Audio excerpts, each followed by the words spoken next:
There's a story about, me when I left my ex-girlfriend in a pretty toxic relationship. I still love her, just platonically, not romantically, because it will never work out. Because we had our chance, she's narcissistic and used me as a punching bag and has a lot of shadows that she hasn't worked on. But I still talk to her. Anyways, long story short, I shouldn't have took her on the road. Cried on a freight train, didn't like it, preferred hitchhiking.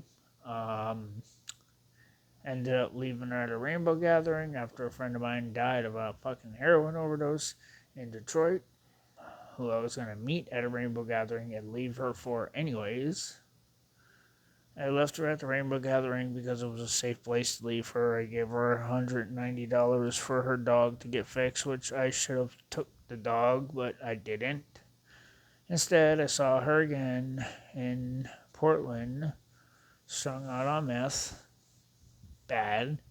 I called her dad, who didn't like me, who didn't like anyone, but I knew he genuinely loved her because when he first met me, he's like, "You could stay here only today, but I never want to see you at my house again. She can stay here as long as she wants because she's family." And I said, "I wish I had that genuine love in my family. My family don't love me like that." So I told him, "Hey, I genuinely love her and you need to get her home. I fucked up. If you're gonna kill me, but she's dying out here. She's not made for the street. She's out here in Portland, strung out on meth, and she needs to go home. She has a dog with her, big dog protecting her from rapists, but so she went home. Her dad got her a plane ticket from Sacramento originally, as we got housed up by a stripper in Eugene. We hung out for a while. We had sex segs, we still had a little thing going on, of course, because that was the basis of our fucked up relationship. And we got housed up by a stripper who was with another dude who was bi, who was actually pretty attractive and was attractive to me and had substances, and we were gonna do things. Emily didn't want to, but they didn't really like Emily anyways because there was something about her aura they didn't like. They went to the store.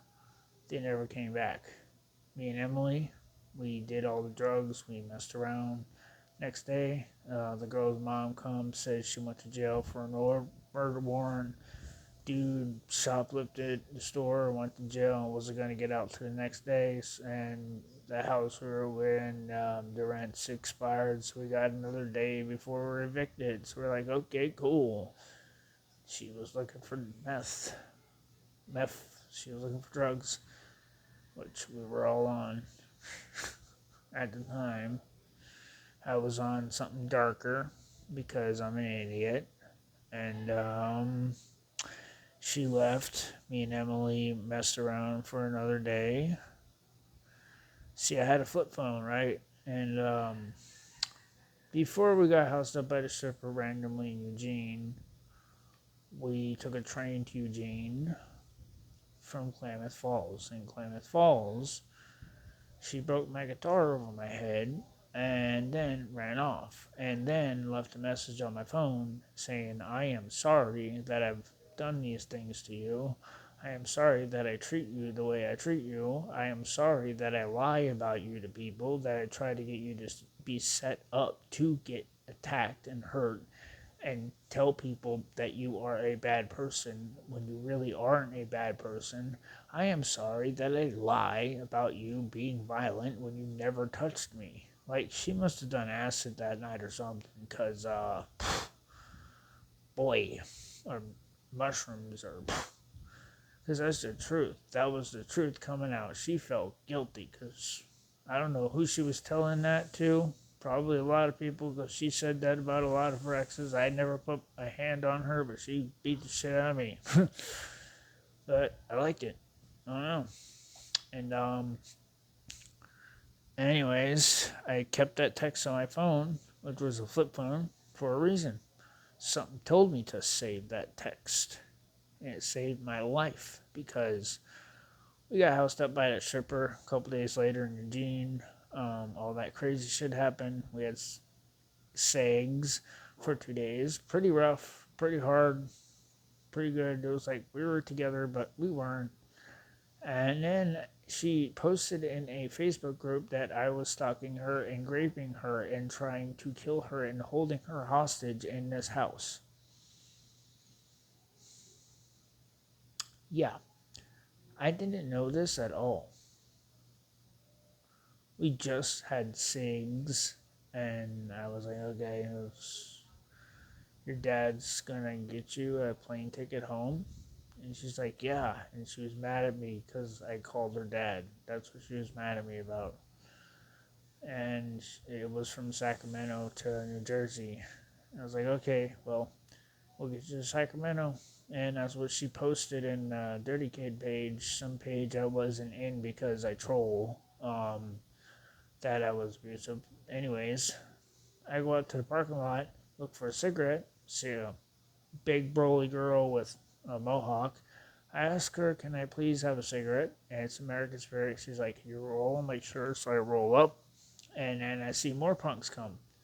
And I'm like, what's going on here? Is there like a show? And it's like, it's this girl. She's getting stalked by this guy who's trying to like hurt her. And we're trying to make sure that she gets out okay and take care of him. And I'm like, is her name Emily by any chance? And her eyes lit up. And she's like, yeah. And I'm like, I'm that guy. And I didn't touch her. I'm not trying to hurt her. And they about jumped me. They surrounded me. But before I opened up my phone, I'm like, look, read message, read. Read the phone number, read the message, read the phone number. Who's that from? That's her phone number, right? Read the message. And she read the message. And then they all started reading the message. And their whole attitude changed towards me. And then she stepped out. And that girl went off on her. She was like, bitches like you, she screamed, bitches like you are the reason why people victim blame. Making false accusations like this against this person. He's innocent. You're gonna get an innocent person fucking killed. You stupid fucking blah, blah, blah, blah, blah. I'm like, hey, stop. Because I still have compassion in my heart because I'm dumb and stupid. And even though she deserved everything, she deserved to get her ass kicked for doing that. Like, seriously, I offered her $50 to give her a ride out of there. Be like, please take her and her dog somewhere else. I don't care. She needs to go to Sacramento. That's where she got a plane ticket. She needs to go home. There's a message with her dad. She needs to go home. She's not meant for the road. Please get her the fuck out of here. So they did. That's how that happened. And well, the dog should have stayed with me because it listened to me, but the dog protected her because he was a German Shepherd. The dog listened to me, very good with me, calm, quiet. Could be a service dog with me. With her, barks, bites, tries to attack anything around her, anyone that approaches her. She gets in a car. Dog bites one of the people, kills one of their dogs, apparently. I'm not sure. I don't know the full story, but they dropped her off in Eugene. They couldn't handle her. Or, not Eugene, but like South Eugene. Like, they couldn't even take her out of Eugene. They couldn't handle her. Like, because of that. They were already pissed. They were already going to beat her ass before dropping her off in Sacramento. They were going to beat her ass and drop her off in Dunmuir or something, or out in the middle of nowhere. They weren't going to bring her to Sacramento. They weren't going to do that. They even though I paid them, they weren't going to fucking do that. They were going to beat her ass. I knew it, but they didn't. They just dropped her off in Eugene, and my dumbass went after her because she was in Eugene, and I kept talking to her, to make sure she was all right. And he was like, my dad got me a plane ticket. I left, and 2 hours ago, I'm on a plane. I'm flying out of Oregon, and I'm going to Jersey. And I'm like, good. Now I'm going to get the fuck out of Eugene. Hopped south out of Eugene on a boxcar, broke down in fucking Klamath Falls. Got a message from these kids, Dante and Zeke, who are people. This is when I just met them, who were really strung out at the time. They're good people. It was just they were really bad at the time. So like bad. This is before I caught my felony. This was like at the end of October, November. I was gonna meet him in fucking Dunmuir, so I hopped out of Klamath Falls. I punched a tweaker in the face in Klamath Falls because I was sitting next to a bush drinking, and he came running right up to me, started talking to me about how Jesus is God, and I punched him in the face, knocked him out in front of a cop, and the cop didn't do shit. And I'm just like, fuck this place. Klamath Falls is a weird town. It's nice. I like it. I made good money there busking, but I also like hate tweakers. I hopped south. I slept through Dunmuir. Passed out. Yeah. Yeah, it was one of those days. I passed out drunk and woke up in Reading, not stopping. Took one of those little metal things that you put between the shipping containers and the steel things, and I threw it at a worker truck that was, sitting next to the track with a worker in it. I threw it at it, and it broke its back light. The worker noticed me. I flicked him off because I wanted to get off the train. I didn't want to go to fucking Roseville. Fuck no, not yet. I was going to go to Roseville, but anywhere else in the country, I would be going to jail for this for sure. But this is California, so they probably would be like, don't do that again. The train stopped. I jumped off, hid behind the sagebush. It was like a cartoon. The driver stopped, got out, looked around, didn't see me, got in, drove off. The train left. I walked down.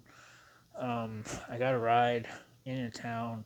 Dude gave me 2 grams of icy clear substance. I don't want to say what it is exactly, and $200.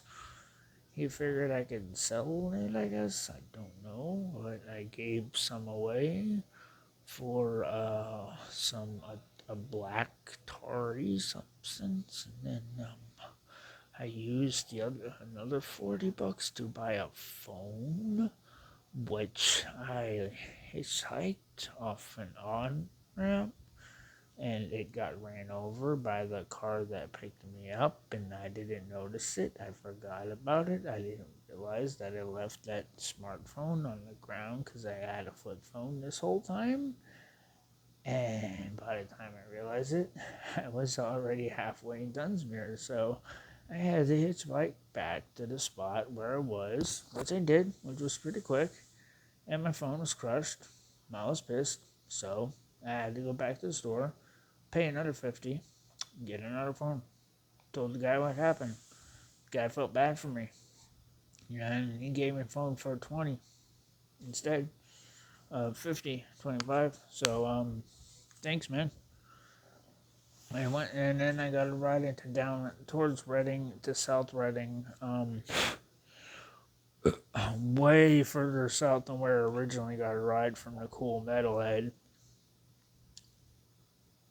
And I wanted to get north, so I did some of the clear substance that the one guy gave me to sell.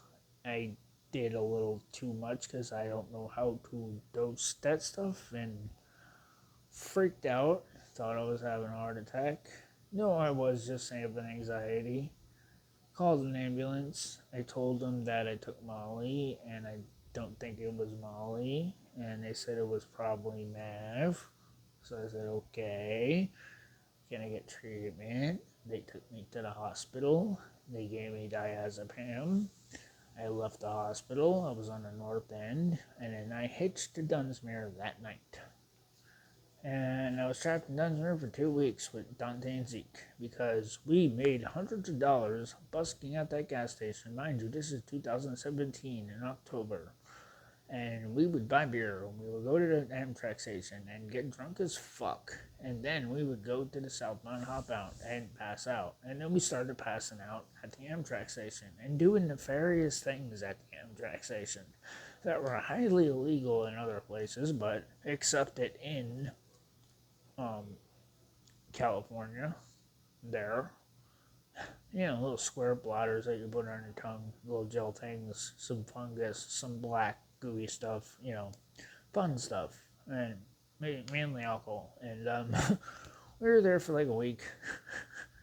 In an Amtrak station, we watched tweakers fight each other. We watched a Nazi fight a tweaker, get his ass kicked by a tweaker. We've watched a Somalian woman beat up.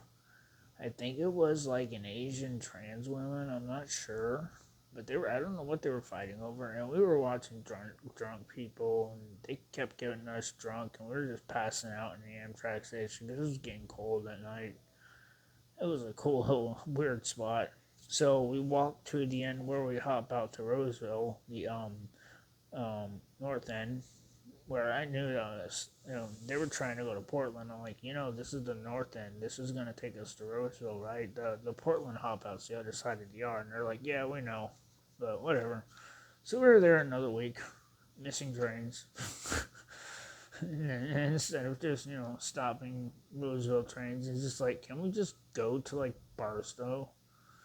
Can we just go down the yeah, can we just fucking go to Colton and then go fucking east from there instead of fucking going north in the middle of November, in the beginning of fucking November. Actually, it was like November 1st, and they're like, no, we gotta go to Portland, we gotta do some stuff. I'm like, alright, we'll go to Portland. And we walked to the south end of the yard. We got on this boxcar, this refrigerated boxcar with the end open, and